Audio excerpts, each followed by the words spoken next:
మాతృదేవోభవ.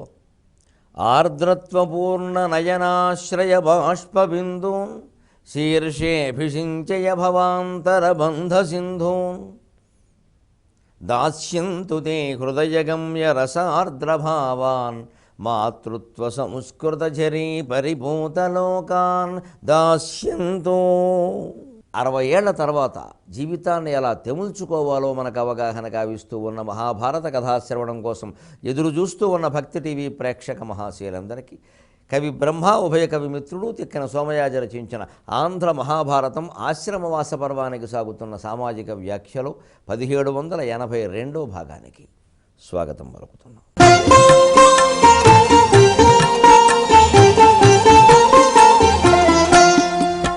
ధృతరాష్ట్రుడు ప్రజల అనుమతి తీసుకున్నాడు. ప్రజలందరినీ ధర్మరాజు చేతుల్లో పెట్టాడు, ధర్మరాజుని ప్రజల చేతుల్లో పెట్టాడు. ఇంకా బయలుదేరుతున్నామని చెప్పాడు. రాత్రి ఏమైందో తెలియదు. తెల్లారగానే విదురుణ్ణి పిలిచి, విదురా, కార్తీక పౌర్ణమి వరకు వాయిదా వేశాం అన్నాడు. ఎందుకు? మనిషి మనస్సులో ఉండే మార్పు ఇదేనండి. ఆ బంకలా పట్టేసుకుంటాయండి బంధాలు, వైభవాలు, అనుభవించిన భోగాలు. వదలాలని అనిపించదు. ఇంకొకటి ధృతరాష్ట్రుడు మనస్తత్వాన్ని బట్టి చెప్పుకోవలసింది ఏమిటి అంటే, అసలు వీళ్ళ డబ్బు ఎంత ఖర్చు చేయిస్తే అంత మంచిది. ఇక ఇంచుమించు ఏమీ మిగలకుండా ధర్మరాజుకి పరిపాలించడానికి ఏం అవకాశం లేకుండా, డబ్బులు లేకుండా చేసేస్తే మంచిది. ఆ ఉన్న డబ్బును కూడా తన కొడుకులకు వాడేసుకుంటే మంచిది. ఇప్పటికీ ఈ పెద్ద మనిషికి ఈ భావం పోలేదు. దీనికి మనలో ఉండేటువంటి ఆచార సంప్రదాయాలతో సహా సెంటిమెంట్లు బాగా ఉపయోగిస్తాయి. అందుకే పిలిచాడు. విదురుణ్ణి పిలిచి, పోయిన వాళ్ళకి కొన్ని విశేష శ్రాద్ధాలు చేయాలి.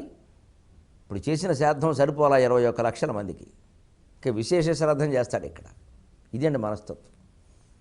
అంటే ఈ శ్రాద్ధాలు, ఆబ్దికాలు, ఉనషాణమాసికాలు, మళ్ళీ మాలయ పక్షాలు, కరువు మాసాలు, అధిక మాసాలు, తద్దినాలు పేరు మీద మొత్తం ధర్మరాజు ఆస్తి కొలాప్స్ అయిపోవలసింది. కొంప కొల్లేరు. మళ్ళీ దానాలు అన్నీ బంగారమేగా ఆ రోజుల్లో. ఇప్పుడు ఇప్పటిలాగా గోదానం ఉండడం, ఆవు బొమ్మ దానం వేయడం, బంగారం దానం, సువర్ణ దానం ప్రత్యామ్నాయ 100 రూపాయలు సమర్పయామి, ఆ గొడవలు లేవుగా. ఖచ్చితంగా ఇవ్వాల్సిందే. భూదానం అంటే భూదానమే, గృహదానం అంటే గృహదానమే. గృహం అంటే గృహమే. గృహదానం ప్రత్యామ్నాయ కుదరదు. అలాగే చేసేవారు. ఇప్పుడు చేయలేము, చేయాలన్నా కష్టం. అది ఎన్ని సందర్భాల్లో ఎన్ని ఇళ్ళు ఎవరికి దానం ఇస్తూ కూర్చుంటారు. కానీ అప్పుడు చేశారు. మరి ఆ పద్ధతిలో మళ్ళీ చేసేస్తే అది అంతే, పైకి చెప్పరండి. అందుకే ఇది చాలా సంక్లిష్టమైన మనస్తత్వం ధృతరాష్ట్రుడిది. ఒకటి, ఆ బంధం వదలాలని లేదంటే ఏదో కొంచెం గౌరవంగా రోజు అంత చక్రవర్తి వచ్చి నాకు దండం పెడుతూ ఏదో సరే భీముడు ఏదో అంటాడు, ఇక వాడి బుద్ధి అటువంటిదే, అక్కడ వదిలేస్తున్నాడు ఆ విషయం. అంటే మళ్ళీ విదురుడు చేసిన బోధ ఏమైందండి? పుట్టందుండవు పెద్దవాడవు మహాభోగంబులాలేవు నీ పట్టెల్లంజడిపోయే దుస్సహ జరాభారంబు పైగెప్పే నీ చుట్టాలెల్లను పోయిరి ఆలు మొగడును శోకంబునను మగ్నులై కట్టా దాయల ఇంట నుండదగవే కౌరవ్య వంశాగ్రణి. పోయిందా పద్యం? శార్దూలం అశజస తతగా 13వ అక్షరం ఏతి పోయిందంతే.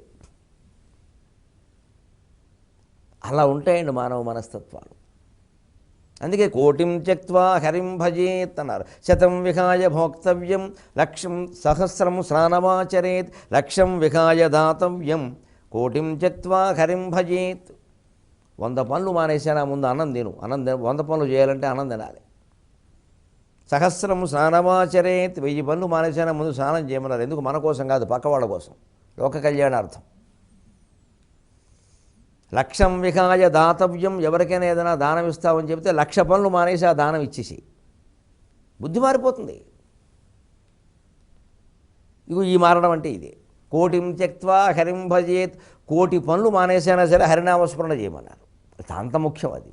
అదేదో వృద్ధాప్యంలో ఖాళీగా కూర్చున్న స్తంభానికి జారబడి నిద్ర వచ్చే వరకు చేసే పని కాదు అది. అంత తీవ్రంగా తీసుకోవాలి హరినామస్మరణని. అంతకుమించి కాపాడేది ఏదీ లేదు, అంతకుమించి కర్తవ్యము లేదు నిజం చెప్పాలంటే. నిజానికి ఆశ్రమవాసం అంటే హరినామస్మరణేగా. వెళ్ళొచ్చుగా, వెళ్ళే మళ్ళీ విశేషం శ్రాద్ధం. ఎవడికి శ్రాద్ధం? బతుకున్న వాడికి, పోయిన వాడికి. అందుకే భీముడు గొళ్ళు మండింది. ఏమిటిది అని చెప్పి అర్జునుడు దగ్గరకున్నాడు. ధర్మరాజుని అనే ఇది లేక అర్జునుడి దగ్గరికి వచ్చాడు. ఏమిటి అర్జున పలుగున పార్థ ఏమిటయ్యా ఇదంతాను సంత, ఈ పెద్ద మనిషి వెళ్ళేవాడు వెళ్ళకున్నాను, మళ్ళీ దానాలు అంటాడు, శ్రాద్ధాలు అంటాడు, ధర్మాలు అంటాడు, ఏ వేపుకు తింటున్నాడు ధర్మరాజు గారిని లోకు చేసేసి, ఆయన మనకి పరిపాలించడానికి ఏమైనా డబ్బులు ఉండాలా అన్నాడు. నిజమేనండి, అలాగే జరిగింది. అందుకే లోకంలో సామెత, పాండవుల సంపాదన అంతా కౌరవులతో దినాలే సరిపోయింది, ఏం లేదు వీళ్ళకి. ఇలాగే చేశాడు ఆయన. చివరికి అశ్వమేధ యాగం చేయాలని ఎక్కడితో డబ్బు పట్టుకురావాల్సి వచ్చింది. ఉన్న డబ్బేమో దుర్యోధనుడు మొత్తం ఆ యుద్ధంలో రాజులందరినీ అక్కడ అట్టిపెట్టి గౌరవాలు చేయడానికి 18 రోజులు వాళ్ళని అట్టిపెట్టడం కోసం 18 రోజులు 18 నెలల నుంచి ముందు నుంచి పిలిపించాడు వాళ్ళందరినీ విడుదల ఇచ్చేసి. అలా వాడు ఖర్చు పెట్టేశాడు. యుద్ధం పేరు మీద చాలా అయిపోయింది. ఎక్కడి నుంచో పట్టుకొచ్చి అశ్వమేధ యాగం చేయాల్సి వచ్చింది. ఉన్న డబ్బు కూడా ఈయన లేకుండా ఇలా చేద్దాం ఉంటాడు. అర్జునుడు అటు భీముడు లాంటి వాడు కాడు, ఇది పూర్తిగా ధర్మరాజు లాంటి వాడు కాదు. అందుకే కాస్త భీముడు చెబితే కొంచెం ఉన్నన్నయ్య కంగారు పడకు, ఏమి ఎందుకు ఇంతవరకు వచ్చింది, ఇక వెళ్ళిపోతుంటే ఆయనతో తగాదా ఎందుకు వచ్చింది. ఇది ఒక రకమైన మనస్తత్వం కొంతమంది మనుషులు. ఇంక చివరికి వచ్చింది పోనీ ఈ చివరికి వచ్చిన వాడు పోయేసరికి మనం చివరికి వచ్చేస్తాం, అది కూడా చూసుకోవాలి. భీముడు అన్నదంటే తప్పలేదు. కానీ అర్జునుడు పాపం చివరికి వచ్చింది పోనీ ఇప్పుడు ఇంత కదా, ఇంతకాలం ఏదో మనం అడిగేవాళ్ళం, ఆయన ఇచ్చేవాడు, ఇప్పుడు ఆయనే అడుక్కుంటున్నాడు, ఇచ్చి పారేద్దాం అన్నాడు ఆయన. ఏమిటయ్యా ఇచ్చి పారేసేది, భీష్మాదులకు చేస్తానంటాడు ఆయన. భీష్మాదులకు మనం చేయమా, చేసినవి చాలవా అని అప్పటికీ అన్నాడు. అడ్డు చెప్పిన ప్రతిదానికి నన్ను ఏదో విప్లవవాది కింద, తిరుగుబాటుదారి కింద చిత్రిస్తున్నారు, నువ్వు అన్నగారు కూడాను. మీరేం ఆలోచించరే, నేను అన్నిటికీ వద్దన్నానా, కర్ణునకు చేయవలసిన గారవమున గొంతి ఇంకను శ్రాద్ధము అత్యంత విభవముల్ల సెల్లంగ చేయుగాక ఉచిత నిరతి ఆ విధమున కుమారాడసూవే ఎగ్గు. ఈ పరిస్థితిలో మనం అర్థం చేసుకుని ఆలోచించవలసింది, కర్ణుడు మన అన్నగారు కర్ణుడు గురించి అన్నాడండి భీముడు. నిజంగా నమస్కారం చేయాలి. మన అన్నగారు కర్ణుడు గురించి ఆలోచిద్దాం. నిజంగా అతనికి అన్యాయం జరిగింది, అమ్మే అన్యాయం చేసింది. ఇతర దేవతల వరప్రసాదాల వల్ల పుట్టిన మన్న ఇంతగా పెంచినా కూడా సూర్యవరప్రసాదం వల్ల పుట్టిన వాడిని ఎందుకు వదిలేయాలి, ఏదో చెప్పొచ్చునే భర్తకి. పైగా ధర్మశాస్త్రం ప్రకారం కూడానండి, కన్యగా ఉండగా ఆ అమ్మాయికి కలిగినటువంటి కుమారుడు ఆ అమ్మాయిని తర్వాత ఎవరు పెళ్లి చేసుకుంటారో వారికి కొడుకే అవుతాడు, ఆ తండ్రే బాధ్యత వహించాలని ప్రాచీన ధర్మశాస్త్రంలో. అంటే మన ప్రాచీన ధర్మశాస్త్రాల్లో తల్లుల వల్ల తండ్రుల వల్ల ఏవైనా వయస్సులో ఉండగా చాపల్యాల వల్ల పొరపాటు జరిగినా కన్న సంతానానికి ఎటువంటి ఇబ్బంది రాకుండా ఏర్పాటు చేశారు మన ధర్మశాస్త్రాలు. అంత గొప్పవి. పిల్లలు చెడిపోవద్దు, పెద్దవాళ్ళ తప్పులకి పిల్లలు చెడిపోవద్దు. పెద్దవాళ్ళకి ఏవో కొన్ని దురదృష్టవశాత్తు జరుగుతాయి, ఉంటారు పోతారు, ప్రమాదాలు జరుగుతాయి. లేదు వాళ్ళ తప్పుల వల్ల కొంతమంది జీవితాలు పాడవుతాయి. పిల్లలకు అన్యాయం జరిగితే ఎలాగా? అదే అన్నాడు భీముడు. నిజమే, అమ్మ తప్పు చేసింది, నేను అంటున్నాను, అమ్మ తప్పు చేసింది, కర్ణుడికి అన్యాయం జరిగింది. ఇది మాకు ముందే తెలుసుంటే పరిస్థితి వేరుగా ఉండేది. నేను కాళ్ళెట్టుకుని లాక్కొచ్చేవాడిని, ధర్మరాజు ఏమిటి నేనే వెళ్ళి కాళ్ళెట్టుకునేవాడు. అటువంటి కర్ణుడికి పోని అటువైపు ఉన్నాడు అనుకోవడం వల్ల, మనం చేయలేకపోవడం వల్ల, చేయవలసిన గారవమున గొంతి ఇంకను శ్రాద్ధము అత్యంత విభవముల్లసిల్లంగా చేయుగాక ఉచిత నిరతి. ఇంకా బాగా ఇంకా చేసుకోండి, ఇంకా ఇంకా ఇంకా విశేషంగా పెట్టండి. ఆ మహానుభావుడికి సద్గతులు కలగడం కోసం ఏం చేస్తారో మీరు చేయండి. ఆ విధమున కుమారాడ సువేయగ్గు. అప్పుడు నేను ఏమైనా అడ్డుకుంటే నేను అనండి, తప్పేలేదు, నేను మానవత్వం లేనివాడి కింద లెక్క. కానీ ఇదేమిటిది, భీష్ముడికి ద్రోణుడికి పెద్దలకి ఇంకా శాంతనుడికి ఈయన చేసేది ఏమిటి, మనం లేమెక్కడ, మనకు వాళ్ళ ఎందుకు ప్రేమ లేదా? పైగా దుర్యోధనుడికి చేస్తానంటాడు, దుర్మార్గుడికి, దానికోసం మన డబ్బులు ఖర్చు పెడతానంటాడు. ఆయన గట్టిగా తగులుకున్నాడు. భీముడు కోపాన్ని అన్ని పరిస్థితులను ఏదో చాపల్యం కిందనో ఇంకోటి కిందో తమోగుణం కిందో అర్థం చేసుకోకూడదండి. ఒక ధర్మక్రోధం అది. ధర్మరాజు విధానమే అన్ని సందర్భాల్లోనూ సరైనది అనడానికి వీల్లేదు. సరిగ్గా మీరు ఈ సందర్భాలు చూస్తే స్వాతంత్రోద్యమ చరిత్ర అనంతర పరిణామాల్లో గాంధీ సర్దార్ పటేల్ పాత్రలు ఇవి. పటేల్ ఇంత గట్టిగా మాట్లాడాడో లేదో నాకు తెలియదు, కానీ అలా వ్యవహరించడానికి ఏమిటి, ఇలా ఉంటే అలాగా, మెత్తగా ఉంటే అలాగా, చూడరేంటి, ఆలోచించడం ఏమిటి, మన పరాయి భేదం లేదా, రాజకీయం ఇది అని గట్టిగా అన్నాడు. నువ్వు ధర్మరాజులాగే మాట్లాడాడు గాంధీ గారు. ఒక దేశం నాశనం అయిపోతున్నా సరే, విడిపోయినా సరే, లక్షల మందిని చంపేసినా సరే, వాళ్ళకి ఇవ్వాల్సిన, పాకిస్తాన్కి ఇవ్వాల్సిన 55 కోట్ల కోసం ఈ పెద్ద మనిషి మొత్తం కార్తీక మాసంలాగా ఉపవాసం మొదలెట్టాడు ఇక్కడ. వాళ్ళకి ఇస్తే కానీ నేను అన్నం తిన్నని. సరిగ్గా గాంధీ పటేల్ పాత్రడండి ధర్మరాజు భీముడు అంటే. మరి నిజంగా మనం అర్థం చేసుకోవద్దా పరిస్థితిని? అందుకని చేసుకోమని నేనే వద్దనలేదే. ఇదేమిటిది, వాళ్ళకి చేస్తూ ఉంటారు, దుర్యోధనుడు చేయడానికి మన డబ్బులు ఇవ్వడం ఏం కర్మ ఇది అని నేను ఒప్పుకొని తినాడు. మొత్తం మీద అర్జునుడు ఏదో ఒప్పించాడు, ఇంక తప్పదనుకోండి దానికి. అప్పుడు సరే ఏదో మొత్తం మీద భీముడు కుదరదు నేను ఇవ్వనంటే ఆ భీముడిని అలా పక్కకి వెళ్ళమని ధర్మరాజు అర్జునుడు కలిసి అర్జునుడు ఈ మాటలు ధర్మరాజు చెప్పాడు. సో వాళ్ళిద్దరూ ఏదో ఒకటి అనుకున్నారు కాబట్టి ధర్మరాజు అర్జునుడు ఇద్దరు కూడా మా ద్రవ్యం నుంచి మేము ఇస్తామన్నారు విదురుణ్ణి పిలిచి. విదురుడికి తెలుసు ఇవన్నీ, భీముడు ఒప్పుకోవట్లేదు, ఏదో గొడవ పెడుతున్నాడు, ఎందుకు ఆయనతో ఎందుకు ఇప్పుడు ఈ చర్చలు అయ్యేవి కావు, మేము ఇస్తాం చేసుకోమన్నాడు పెదనాన్న గారు. ఆయన మొత్తం మీద ధర్మార్జున ద్రవ్యం, ధృతరాష్ట్రుడు కవ్యం. కవ్యమే కదా మరి పితృదేవతలకు ఇచ్చేది. అందుకని వాళ్ళ ద్రవ్యంతో ఈయన కవ్యం ఏర్పాటు చేశారు. ఈయన చేసుకున్న కవ్యాలను చేసుకో అన్నారు. అలాగే ఏర్పాటు చేశారు. అప్పుడు పైగా ఆ ఒప్పుకున్నారు. ఒప్పుకున్నాక చూడండి ఇక్కడే నిర్వహణ సామర్థ్యం. అసలు ఇంట్లో కానీ ఒక సంస్థలో కానీ ఒక పార్టీలో కానీ భిన్నాభిప్రాయాలు వచ్చినప్పుడు, ఒక నిర్ణయాన్ని అమలు చేయవలసి వచ్చినప్పుడు కాస్త పార్టీ సంక్షేమాన్ని ప్రజల సంక్షేమాన్ని కోరే పెద్ద మనుషులు ఎలా వ్యవహరించాలి, ఇది మనం ఇప్పుడు విదురుడి నుంచి నేర్చుకో. విదురుడు గొప్ప ఐఏఎస్ ఆఫీసర్లను, గొప్ప ఐఏఎస్ అధికారి. అసలు ఐఏఎస్ అధికారులకి శిక్షణ ఇచ్చేటువంటి సంస్థల్లోనూ వాళ్ళకి సంబంధించిన సమావేశాల్లోనూ ఈ విదుర నీతిని బాగా ప్రచారం చేస్తే దేశం బాగుంటుంది. వాళ్ళకి తెలియదని కాదు, పెద్దలకి చాలా తెలుసు, కానీ ఇంకా తెలుస్తాయి. ఇప్పుడు ఇక్కడ చూడండి, విదురుడు ధృతరాష్ట్రుడి దగ్గరికి వచ్చాడు. ఎందుకంటే ఈయన పంపించాడు కదా, మరి నాకు ఇలా ఉంది ఉద్దేశం, ఇవన్నీ అయితే కానీ నేను వెళ్ళడం ఖాయమే, కానీ ఇవన్నీ చేసి వెళతాను, ఎందుకంటే తర్వాత వాళ్ళు చేస్తారో లేదో నాకేం తెలుసు, నేను ఉండగానే నేను చేసేస్తాను మా అబ్బాయిలకి అందరికీ. కేవలం తన అబ్బాయిలకని అంటే బాగుండదు, కానీ భీష్ముడిని కూడా కలిపాడు, అది విషయం. అందుకని వాళ్ళకి చెప్పు ఈ విషయం అంటే వెళ్ళాడు. విదురుడు ఇక్కడ జరిగిన గొడవలన్నీ చూశాడు, భీముడి అభిప్రాయాలు, అర్జునుడివి, ధర్మరాజువి, అందరివి విన్నాడు. వచ్చాక ఎలా మాట్లాడాడంటే చాలా నేర్పుగా ధృతరాష్ట్రుడితో ఈ భీముడు మాటలు ఒక్కటి కూడా చెప్పాల, అలాగని చెప్పకుండా ఉండాలా.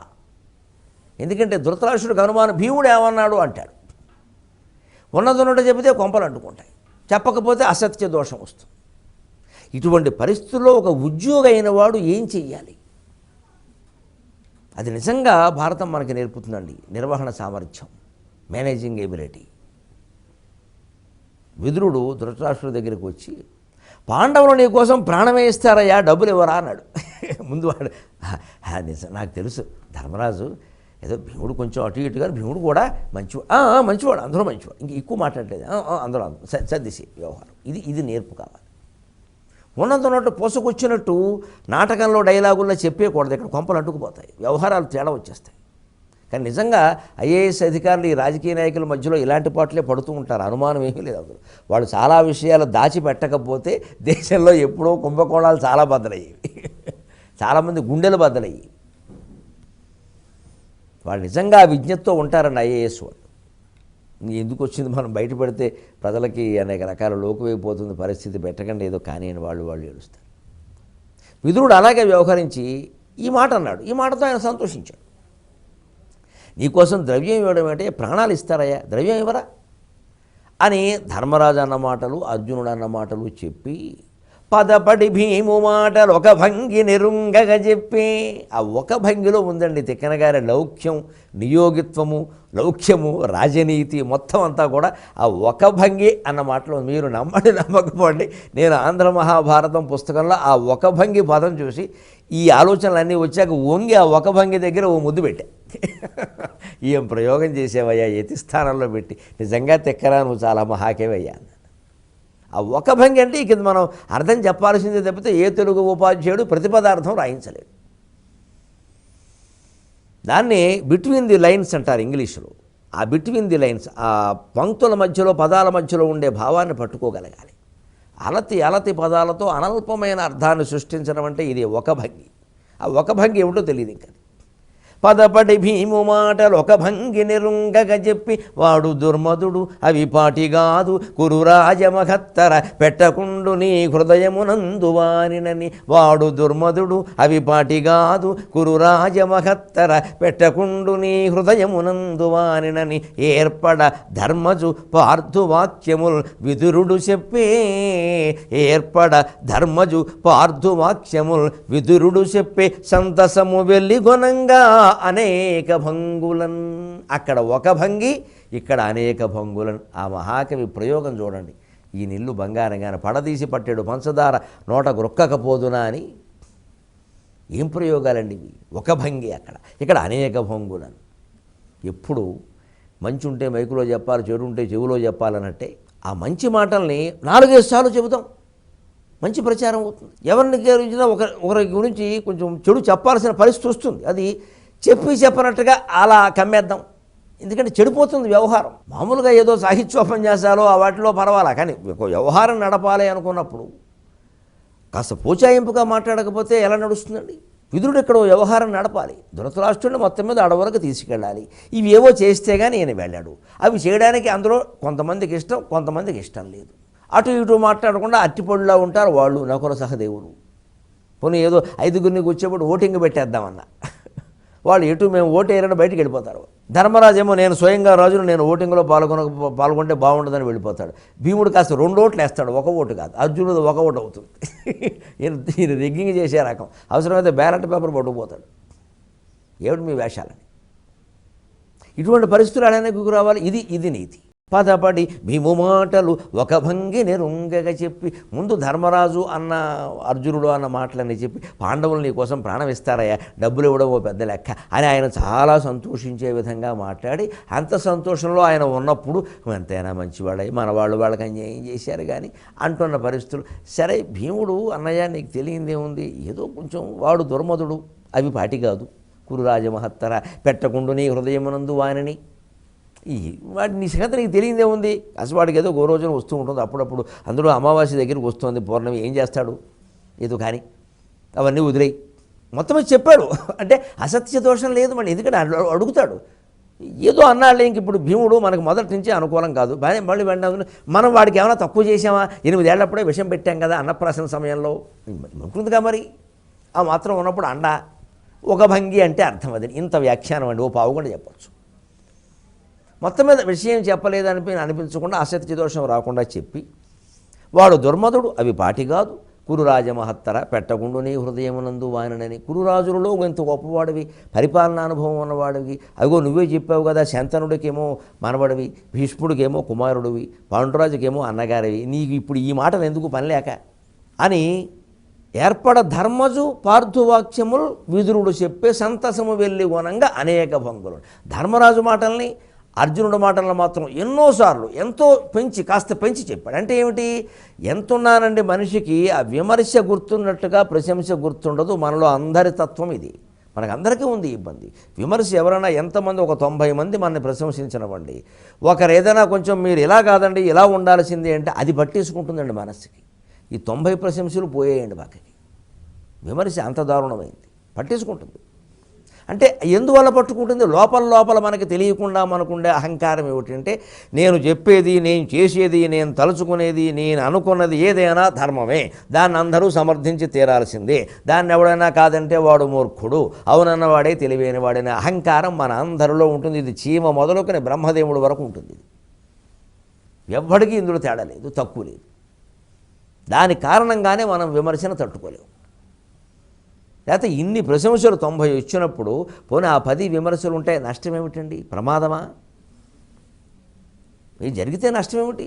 మా అవధానంలో మీరు ఎవరినైనా సాధారణంగా ఏమండి మీరు దెబ్బతిన్న అవధానాలు ఏమన్నా ఉన్నాయనంటే, అబ్బే ఉండదండి, భలేవారు అలా ఉంటే అబ్బాయి సరస్వతి పుత్రుడు అని చెప్పేస్తాడు. ఇక్కడ నేను ఇన్ని అవధానాలు చేసిన వ్యక్తిగా చెబుతున్నా, ప్రతి అవధానంలోనూ ఒక అంశం దెబ్బతింటుంది ఖచ్చితంగా. ప్రతి అవధానాల్లో సుమారుగా ఏదో ఒకటి వేదిక దిగాక మేము అనుకుంటాం, ఇది ఎలా కాదు, ఇంకోలా చేయాల్సింది, ఇంకో పొరపాటు పడ్డాను, ఇంకోలా చేయాలి, అది వేదిక మీద తోస్తే బాగుండేది, ఇప్పుడు తోస్తోంది ఈ ఆలోచన అని ఖేదపడిన సందర్భాలు చాలా ఉన్నాయండి.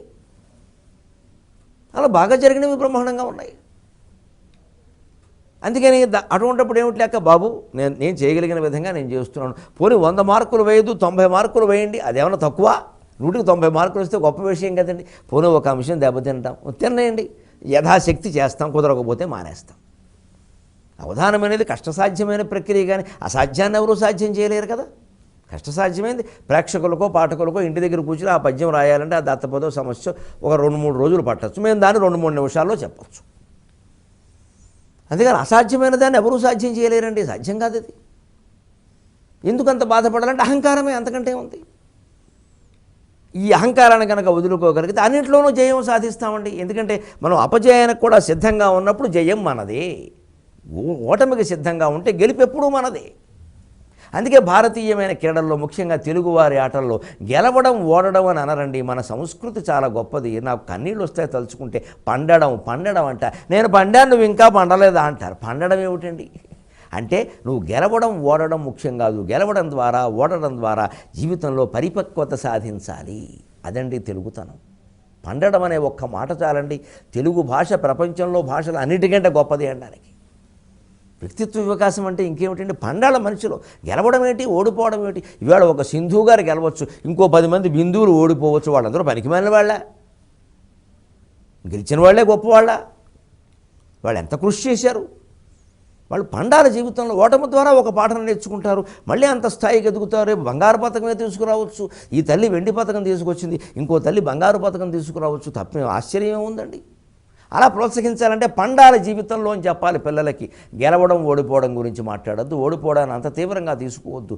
గెలిచినందుకు అంత పొంగిపోనవద్దు. అదే భారతీయత, అదే విదురతత్వం. అందుకే ఆ నచ్చే మాటల్ని అనేక భంగులను సంతసము వెళ్ళి గుణంగా తిక్కన గారి ప్రయోగాలు చూడండి. ఆయనకు బాగా సంతోషం కలిగేలాగా మళ్ళీ ఆయన ఒకసారి మనస్సులో ఇప్పుడు భీముడు ఎందుకు అలా కాదు. ఇప్పుడు ఆ విషయం అర్జునుడు ఇంకో మాట పనిలో పని ముందు అరటిపండు వేసుకో మజ్జిగలో అని చెప్పి మజ్జిగలో అరటిపండు వేసేసి అర్జునుడు ఏమన్నా తెలుసు గురించి అసలు పెద్ద నాన్నగారిదే ఇదంతా, మనం ఎవరం అన్నాడు. అలా అన్నాడా? ఆయనకి బాధలో ఉన్నవాడికి ఈ మాట చాలా బాగుంటుంది. అప్పుడు ఆయన భీముడు వదిలేశాడు.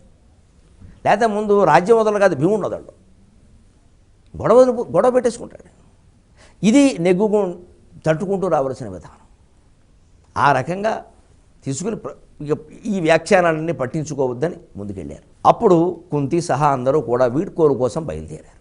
ధర్మరాజు సహా అందరూ, కుంతి మొదలైన వాళ్ళందరూ వచ్చి వీడ్కోలు పలుకుతున్నారు ధృతరాష్ట్రుడికి, గాంధారికి, అందరికీ పాండవ వనవాసం గుర్తొచ్చింది. కాకపోతే అప్పుడు అన్యాయం అనుకున్నారు, ఇప్పుడు ఆశ్రమవాసం అని సరిపెట్టుకున్నారు. అప్పుడు నిర్వేదానికి లోనయ్యారు, ఇప్పుడు నిర్లిప్తంగా అంగీకరించారు. అంతే తేడా. విదురుడు, సంజయుడు ధృతరాష్ట్రుడికి తోడుగా వెళ్ళారు. కృపాచార్యుడు, యుయుత్సుడు ధర్మరాజుకు తోడుగా ఉండాలని ధృతరాష్ట్రుడే నిర్ణయించాడు. వాళ్ళు కూడా బయలుదేరిపోయారు. వస్తే అలా కాదు, మీరు ఇలా అందరూ వచ్చేస్తే ఆయన ఏమైపోతాడు? అందుకని కృపాచార్య, మీరు పెద్దవారు, మీరు ఉండండి. ధర్మరాజు ఉన్నంతగా నాకేమిటి ఇంకా ఈ బాధ, నాకేమిటి మా ద్రోణాచార్యులు వెళ్ళిపోయాడు, అశ్వత్థామ ఏమైపోయాడో తెలియదు, నాకేమిటి ఇంకా ఇక్కడ అని అంటే, అలా కాదు మీరు ఉండాలి, ఎవరు లేకపోతే ధర్మరాజు ఏమైపోతాడని పాపం ధృతరాష్ట్రుడు కూడా ఆలోచించి కృపాచార్యుడిని తోడుగా ఉండమన్నాడు. ఈశ్వరుణ్ణి, అబ్బాయి ధర్మరాజు ఎవరయ్యా? మీ అన్నగారు, మిగిలిన పాండవులు ఎంతలో నువ్వు అంతే. పైగా నువ్వు ధర్మాన్ని ఆలోచించి పాండవ పక్షంలోకి వెళ్ళి యుద్ధం చేసావు, నీ పట్ల వాళ్ళు ఎవరికీ క్రోధం ఉండదు, అందుకని ఉండు హాయిగా అని అప్పగించారండి. అని తోడుగా ఉండమని అప్పగించాడు. అప్పుడో చిత్రం జరిగింది. ధర్మరాజు ఉన్నట్టుండి ఒక్క మాట అన్నాడు. అందరికీ గుండెలు పేలినంత పని అయింది. ఏమిటి ఈ సమయంలో ఇలా అంటాడు ఈయనని? ఏమిటా మాట? అంతగా అందరినీ బాధ పెట్టిన మాట ఏమిటి? ధర్మరాజు అప్పటికప్పుడు ఆ నిర్ణయం ఎందుకు తీసుకున్నాడు? భారతం ఇన్ని మలుపులు ఎలా తిరుగుతుంది అసలు? ఈ ఆశ్చర్యకరమైన విషయాన్ని మనం 23.5 గంటల్లో తెలుసుకుందాం. అంతవరకు తెలుగులో మాట్లాడదాం. ఈ కార్యక్రమాన్ని మీకు సమర్పించిన వారు దీర్ఘకాలిక నొప్పులతో బాధపడుతున్న వారికి సత్వరూపశమనం వికెట్ ఆయిల్. దగ్గు గొంతులో గరగర క్షణాల్లో మాయం నెత్తిల్ కాఫ్ సిరప్ తో తరతరాలు మన్నే నాణ్యతకు ప్రతిరూపం గోదావరి పాలిమర్స్.